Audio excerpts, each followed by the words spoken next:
Hello everyone, welcome to the channel of KV teachers guild. बच्चों, आज इस video में हम लोग 6th क्लास इंग्लिश का एक सैम्पल क्वेश्चन पेपर डिस्कस करने वाले हैं जो कि आपका नए पैटर्न पर बेस्ड है। ये केंद्रीय विद्यालय के बच्चों के लिए है, सैम्पल पेपर है। इस तरीके का पैटर्न आपका रहेगा फाइनल एग्जाम में। ओके, इससे पहले लास्ट ईयर का पेपर भी मैं आपको दिखा चुकी हूँ, सो उम्मीद है आप सबने प्रिपरेशन स्टार्ट कर दी होगी। पेपर देख के आप देख लीजिए कि कितनी प्रिपरेशन आपकी है। सबसे पहले तो पार्ट 1 में इस पेपर को मैं उतना एक्सप्लेन नहीं करूंगी जितना मैंने आपको लास्ट पेपर किया था। आपको आंसर्स मैं ज़रूर बता दूंगी, लेकिन पूरा पैराग्राफ मैं पढ़ूं और फिर आपको आंसर बताऊं, वो आप थोड़ा सा खुद मेहनत करिए। मैं आपको सिर्फ पैटर्न बताना चाह रही हूँ इसमें कि किस तरीके का पेपर आने वाला है। सबसे पहला जो है आपका एक पैसेज आएगा जिससे 8 क्वेश्चंस आपके पूछे जाएंगे और क्वेश्चंस मल्टीपल चॉइस क्वेश्चंस होंगे। पहले आपको आंसर्स ढूंढने होते थे, इस बार ये MCQ के फॉर्म में आएगा। ये देखिए, इसको पढ़ लीजिए और उसके बाद क्वेश्चन के आंसर्स मैं आपको बता देती हूँ। चलिए, पहला क्वेश्चन है आपका, legionnaire was a handicap as he. Legionnaire जो था वो एक हैंडीकैप था क्योंकि वो पैरालाइज था from the waist down. Waist के नीचे जो उसके पैर थे वो वर्क नहीं करते थे, तो ऑप्शन आपका सी करेक्ट है यहाँ पर। The part paralysed by Teddy is, एक पार्ट जो कि टेडी ने प्ले किया था, the part played by Teddy, वो कौन सा था? So he pull the strap, उसने स्ट्रैप को पुल किया था। The main effort of the hospital is to, main effort क्या था हॉस्पिटल का? Heal the people, to heal the people. ये सारे आंसर आपके इसमें हैं, लेकिन क्योंकि आपका काम है इसको पढ़ना, तो एक बार पॉज करके रीड कर लीजिए, उसके बाद आंसर्स देने का ट्राई करिएगा। The word breed means, breed का मतलब क्या होता है? जैसे डॉग्स की ब्रीड होती है, that is called species. Option आपका डी सही है।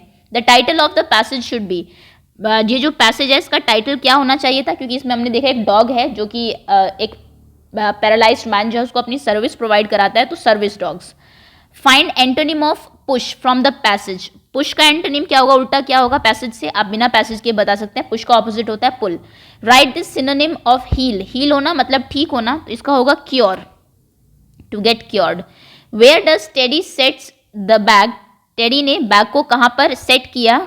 वो रखा था उसने ऑन लीजनर्स लैप, लीजनर की लैप पर। ये आपके करेक्ट आंसर्स है। सेकेंड पैराग्राफ भी पढ़ लीजिए, आंसर्स मैं आपको थोड़ी सी हेल्प कर दूंगी बताने में। चलिए, तो इसमें पहला क्वेश्चन है आपका, व्हाई वॉज द जेंटलमैन। इसको एक बार पढ़ ही लेते हैं क्योंकि छोटा सा ही पैसेज है, जल्दी से मैं आपको पढ़ के बता देती हूँ। This is the story of a man who thought that he had the right to do whatever he liked. ये कहानी है एक उस ऐसे आदमी की जिसको लगता है कि उसके पास ये अधिकार है, जो वो चाहे वो कर सकता है। वन डे, एक दिन, this gentleman was walking along a busy road. ये जो जेंटलमैन है ये एक बिजी रोड पर जा रहे थे। स्पिनिंग हिज वॉकिंग स्टिक, जो उनकी वॉकिंग स्टिक थी, चलने की जो छड़ी थी, उसको स्पिन कर रहे थे around and round in his hand, अपने हाथों में घुमा रहे थे उसको गोल गोल।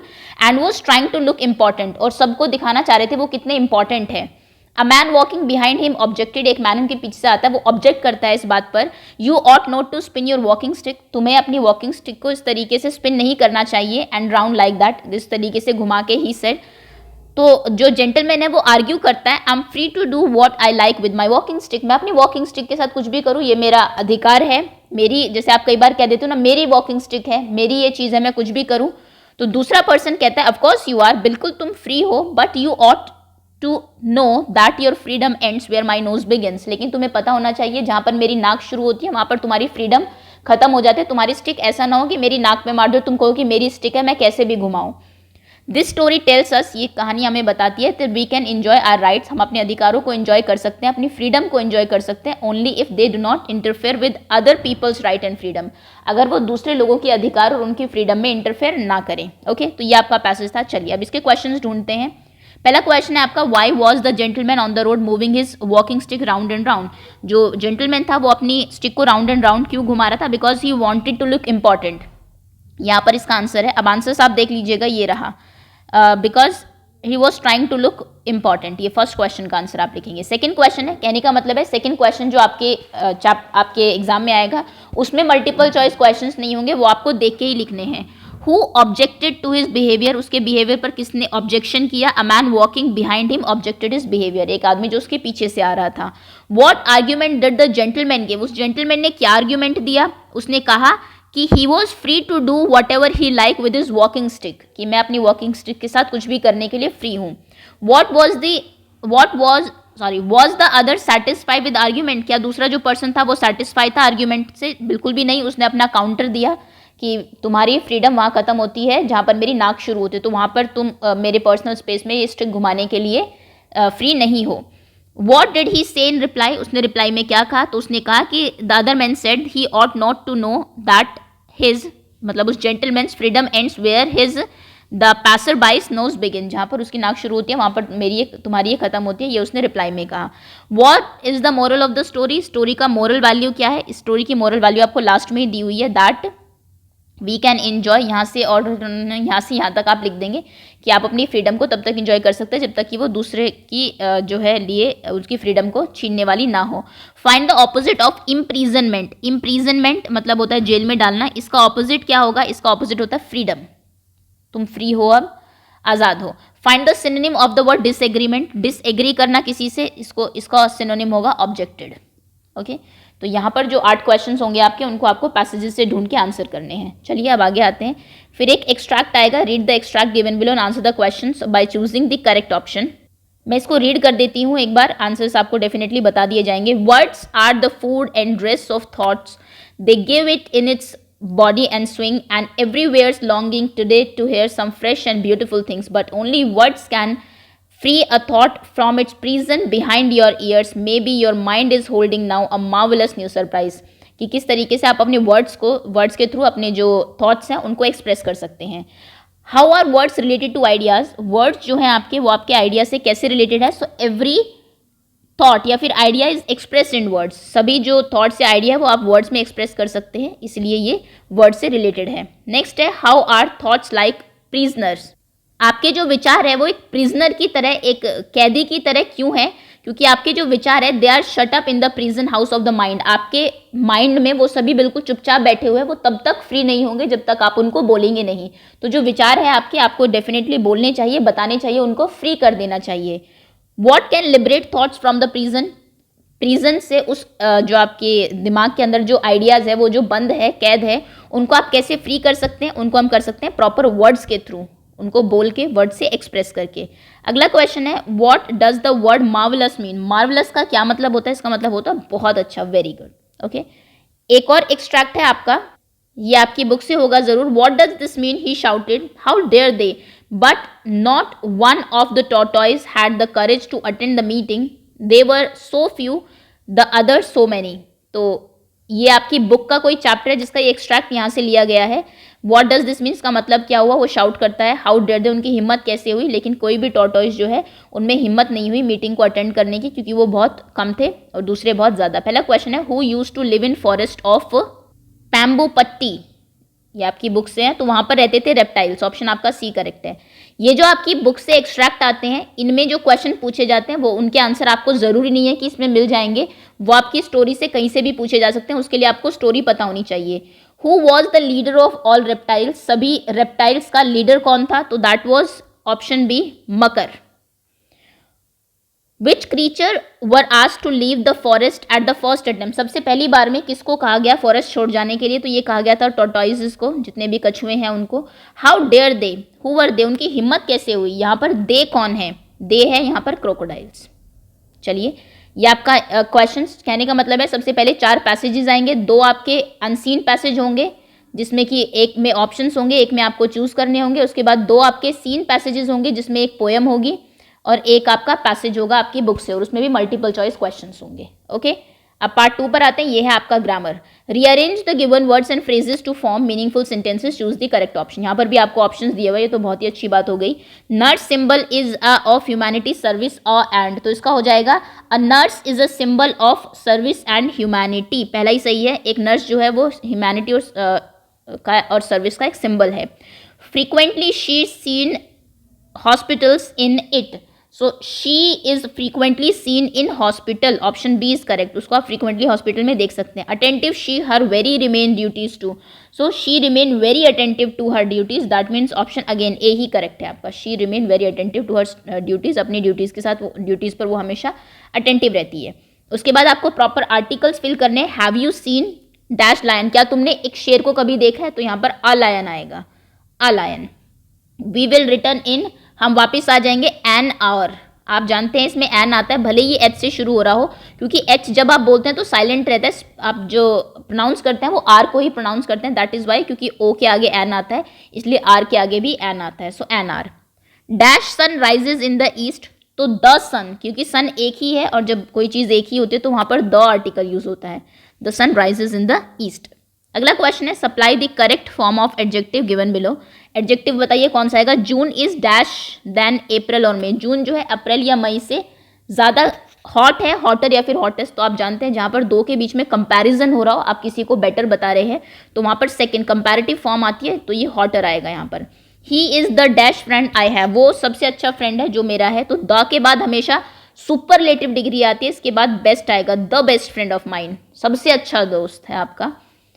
थर्ड है माई ड्रेसेस, मेरी ड्रेस क्या है, सिंपल ब्यूटीफुल, क्योंकि आप अपनी ड्रेस को किसी से कंपेयर नहीं कर रहे, कंपेयर करते तो आप मोर ब्यूटीफुल लिखते, और अगर आप अपनी ड्रेस को सबसे अच्छा बताते कि शादी में सबसे अच्छी ड्रेस मेरी ही थी तो आप उसमें मोस्ट ब्यूटीफुल लिखते, ओके। लेकिन आपने सिर्फ कहा मेरी ड्रेस सुंदर है, उससे ज़्यादा है, उससे ज़्यादा है, सबसे ज़्यादा है, ऐसा कुछ कंपेरिजन नहीं किया, तो सिंपल आपका जो वर्ब आएगी ब्यूटीफुल। अगला क्वेश्चन है, अब राइटिंग में आप देख लीजिए, सबसे पहले आपको एक पैसेज लिखना है यहाँ पर, सॉरी नोटिस लिखना है यहाँ पर, आपका नाम आपको दिया हुआ है, स्कूल का नाम दिया हुआ है।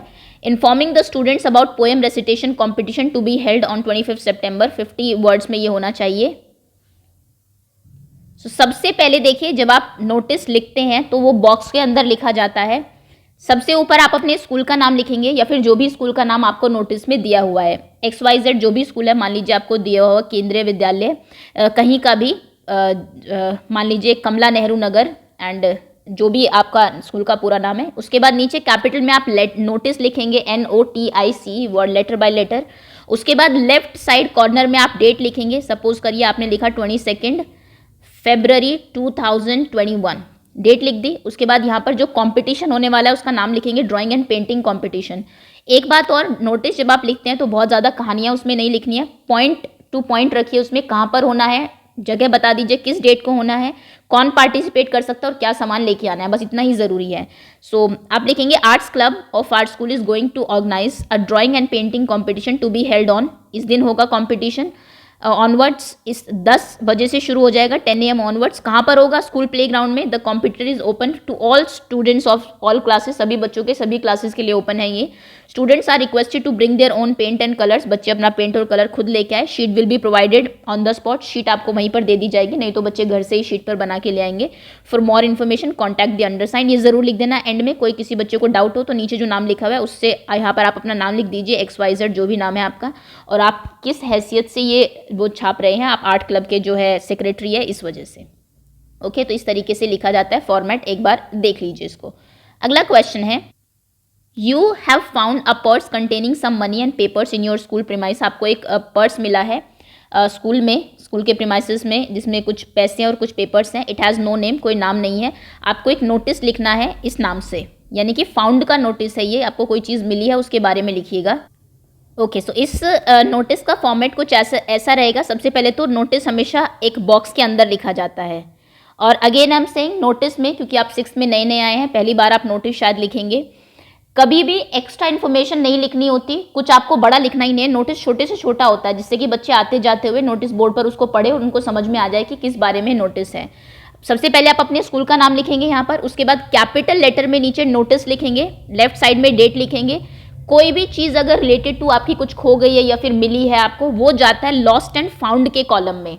आप यहाँ पर जो टाइटल लिखेंगे वो लिखेंगे लॉस्ट एंड फाउंड, ताकि किसी की कोई चीज़ खो गई है तो वो आता जाता हुआ देखे और उसको पढ़ के उसको पता लग जाए कि ये नोटिस मेरे काम का हो सकता है।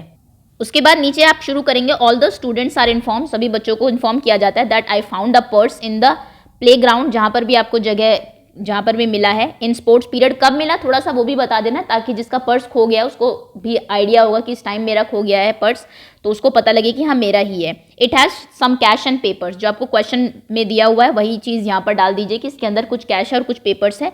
Who is the owner of this purse या बैग, जो भी इस पर्स का पर्स है, सॉरी PURSE, जो भी इस पर्स का ओनर है, मतलब जिसका ये है, इमीडिएटली कॉन्टैक्ट मी, वो जल्दी से मुझे कॉन्टैक्ट करे विद इंपॉर्टेंट डिटेल्स। ये ज़रूरी है, कहीं कोई झूठ आके ना बोल दे मेरा पर्स है, तो उसको थोड़ी एक दो चीज़ें पूछनी भी पड़ेगी आपको, इंपॉर्टेंट डिटेल्स के साथ।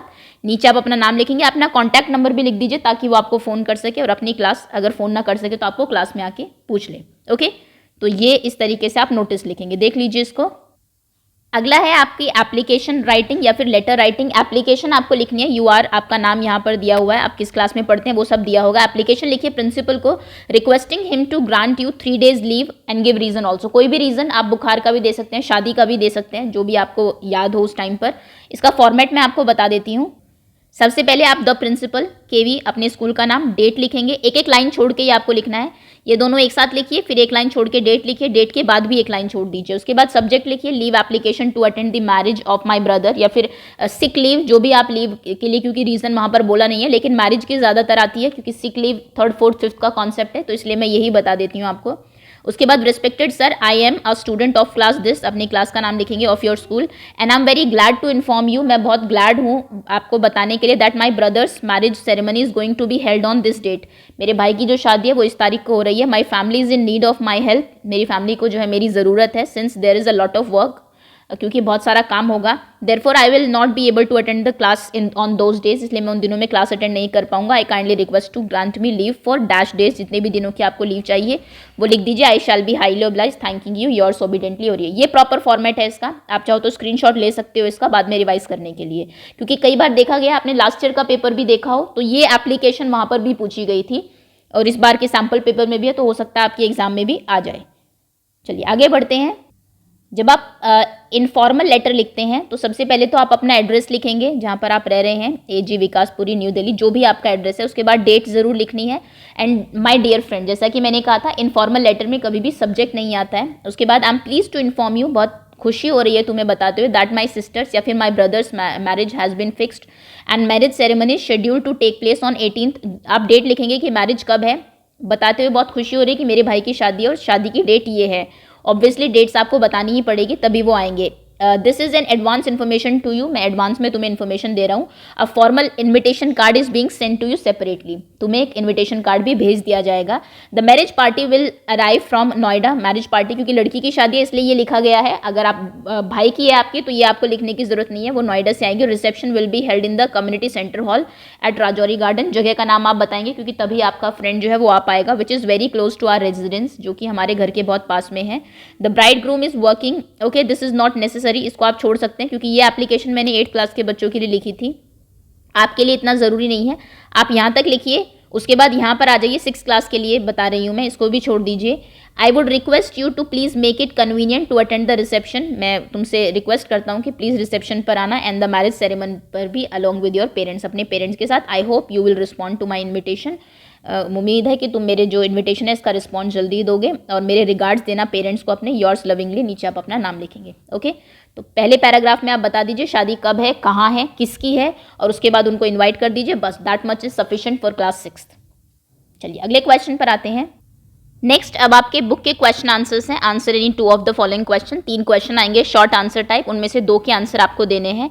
Y Dolma wants to become the prime minister, Dolma prime minister क्यों बनना चाहती थी। What was the villagers reaction when the aunt explained her case to them, जब आंट ने उनको केस एक्सप्लेन किया तो विलेजर्स का क्या रिएक्शन था। In what way did the shopkeeper made a fool of Rashid, shopkeeper ने राशिद को बेवकूफ़ कैसे बनाया। वैसे आपकी बुक के आंसर्स हैं, आप जैसे भी लिखना चाहिए, लेकिन मैं आपको थोड़े से आंसर्स बता देती हूँ कि क्या इनके आंसर्स आप लिख सकते हैं। ये देखिए, क्योंकि जो लास्ट वीडियो थी उसमें मैंने NCERT के क्वेश्चन आंसर्स छोड़ दिए थे, बाकी आपको सब कुछ कराया था जो प्रीवियस हमने क्वेश्चन पेपर डिस्कस किया था, तो इस बार इसमें भी मैं थोड़ा सा बता देती हूँ डोलमा वाला कि क्यों वो बनना चाहती थी prime minister. So Dolma is very ambitious, she wants to do some service for the country. She says, वो कहती थी, that she has leadership qualities, she helps her classmate, teacher trusts her. As prime minister she would try to make things better for everyone, so she want to become a prime minister, ये इसका answer होगा। Next, when the aunt explained her case to villagers, some sympathized with her, other laughed at her, and a few other advised her to make it up with her nephew and his wife. Third question, by making Rashid believe that the old man and the boy who won prizes were in fact friends of the shopkeeper who were playing trick to tempt Rashid. As a result, Rashid tried his luck again and again in the hope of getting a big prize. Okay, तो ये आपके इन तीनों question के answer है। अगले question पर आते हैं। उसके बाद आपसे क्वेश्चन पूछा गया फिर से, 3 में से 2 ही क्वेश्चन आपको अटेम्प्ट करने हैं। पहला क्वेश्चन है why was crocodile unwilling to invite his friends home. Crocodile अपने फ्रेंड्स को घर बुलाने के लिए अनविलिंग क्यों था, क्यों नहीं चाहता था। What did Saida tell the sun rays to do and why are dreams important, mention 2 reason. इनके आंसर्स ये रहे आपके। पहले क्वेश्चन का आंसर है, इसमें आपका कंटेंट का 1 मार्क होगा और एक्सप्रेशन का भी 1 मार्क होगा। Crocodile was unwilling to invite his friends home because his wife wanted to eat the monkey's heart. ये तो हमने कहानी पढ़ी हुई है कि मंकी के हार्ट को वो खाना चाहती थी। The crocodile did not want to betray his friends, वो अपने फ्रेंड को बिट्रे नहीं करना चाहता था, धोखा देना नहीं चाहता था। Saida made a special request to sun rays to come up next day with a lot of warmth and brightness to help her mother get well. A day in a third question, a dream enable us to sleep even through noise and other disturbances and it reveals one's problem and provide their solution. Okay, तो ये इन तीनों question के answer है। उसके बाद आपसे एक long answer type question पूछा जाएगा जिसमें 2 इंपॉर्टेंट क्वेश्चन मैं आपको बता देती हूँ जिनको आप प्रिपेयर कर लीजिए। सबसे पहले है आपका how did panchayat decided the case of Jumman and his aunt, ये 5 मार्क का क्वेश्चन होगा। And who are the people the speaker meet while going to school and what does he want to become and why. जब बच्चा school गया वो किन किन से मिला, क्या वो बनना चाहता था, ये वोकेशन आपकी पोएम से पूछा गया है। और पंचायत ने जुम्मन और उसकी आंट का क्या फैसला लिया, तो ये देखिए ये इनके आंसर्स हैं दोनों के। ये रहा, as a panch Algu's verdict was that Jumman had to pay his aunt a monthly allowance or else the property would go back. Jumman did not take the verdict well. Algu and Jumman were seldom seen together from that day. The bond of their friendship between them was broken. Jumman felt betrayed and became Algu's enemy. All he wanted to take his revenge from Algu. ये पहले question का answer है। दूसरा जो और वाला part है, The speaker is a little child who goes to school. He met 3 people, first a hawker, then a gardener and lastly a watchman. The speaker wants to become hawker, a gardener and a watchman because when he looked at the hawker he feels that there is nothing to hurry the hawker on. He wants to become gardener because nobody scold him when he spoils his cloth. He also wanted to become a watchman because when he put to bed he is allowed to roam outside. Okay, again एक और 5 number का question होगा आपका, इसमें last question है ये। इसमें भी 2 चॉइसेस मिलेगी। पहला है इसका part, do you agree that it is difficult not to go along with someone who is very strong and powerful, express your views taking hint from the lesson what happen to the reptile. What happen to the reptile से आपको hint लेके ये statement को prove करना है। How did Vijay Singh uses the egg, कैसे विजय सिंह ने egg को यूज किया। How did he use the lump of salt, और लंप ऑफ सॉल्ट को कैसे यूज किया। ये है आपके इनके आंसर्स। मैं रीड कर देती हूँ सिर्फ, बाकी आप आंसर्स होपफुली इससे बेटर तरीके से लिख सकते हो। ये 5 नंबर का क्वेश्चन है, थोड़ा आपको बड़ा ही लिखना पड़ेगा, दैट इज वाई आंसर इतना बड़ा लिखा हुआ है। On the general note, common people are peace-loving, weak, and submissive in nature. Most of them do not fear the strong and powerful people due to their tyranny and unjust exercise of authority. It is an obvious human nature of ordinary people to adhere to interest of the strong lot in order to maintain their own safety and security. But if such common people raise their bar by standing up against the bully and start voicing their opinion against the tyrants, they are likely to suppress the oppression and maintain peace and harmony in the society. ये chapter पे based है। Next और part जो था इसका, Vijay Singh secretly took out the egg from his pocket. He squeezed it with the rock and yellow yolk oozed from around his fingers. The cracking of the eggshell also sounded like the crushing of stone. Then Vijay Singh asked the ghost to crumble the stone into powder. The ghost failed to do so. Vijay secretly took out the lump of salt and crumbled it casually. Okay, ये आपका second का answer है। तो ये थे आपके सारे question answers. Hopefully जो आंसर्स बताए उनसे थोड़ी सी आपकी हेल्प हो जाए, लेकिन उससे ज़्यादा इंपॉर्टेंट ये है कि पैटर्न आप शायद समझ गए होंगे। So that's all students, thank you so much for watching and all the very best for your exams.